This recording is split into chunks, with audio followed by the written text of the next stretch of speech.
Hola!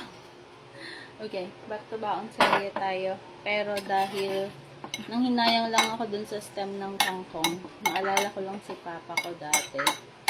Ginagawa niya tong kangkong burger. So, ayan.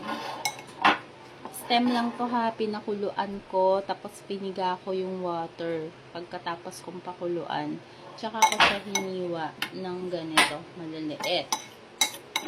Nakain ko ni Bunso. Actually, si Bunso ko walang arte sa pagkain. Si Ate Levy lang yung medyo maano sa gulay. Okay.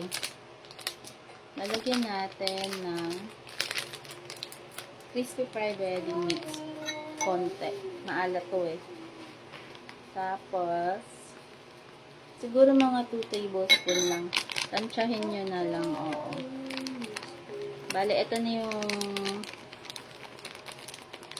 pampaalat natin. Yan. Tapos, lagyan ko siya ng flour. Ano lang, 1 tablespoon. Ay, hindi, 2 na din. Kasi para hindi masyadong maalat. No?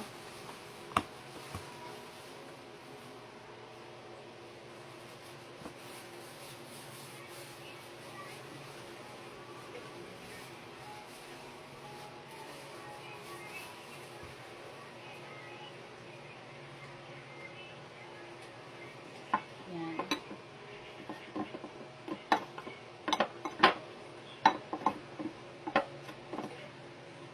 Lagyan natin ng konting parsley. Yan. So, si Bunso lang naman. Kami lang ni Bunso yung kakain niya. Kaya, lahat pwede ko ilagay. Karing. Kasi, ayaw daw ni Ate Levy nito. Nagsabi na agad siya na hindi siya kakain nito.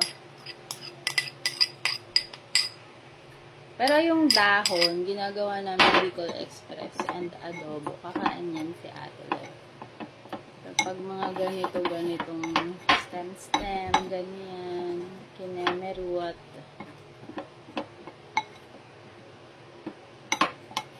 Okay. Wala pala akong egg. So, pinaglagyan ng parsley. Iaan ko lang to.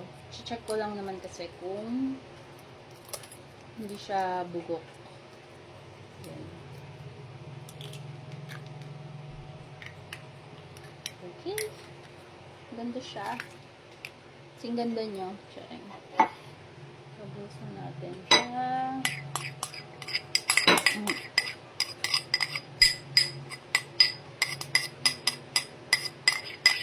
Dahil may parsley na tayo, hindi na maglalagay ng thyme or kung ano-anong pambudbod. Pero lalagyan ko pa rin to ng favorite namin Spanish paprika and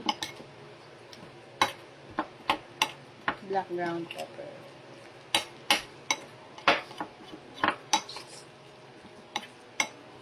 Yan. Tapos, lagyan nyo lang ng ketchup and mayonnaise pag gusto ng anak nyo. So, pag ganito kasi, pag inuulam namin, ginagamit ko si sweet and spicy. Sweet chili sauce. Yun. Pero, dahil ibabaon ko ni Bunso sa burger, gagawin siyang burger talaga.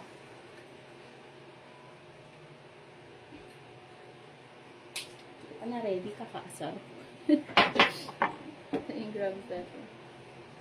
Ipapalaman niya to sa bread. So,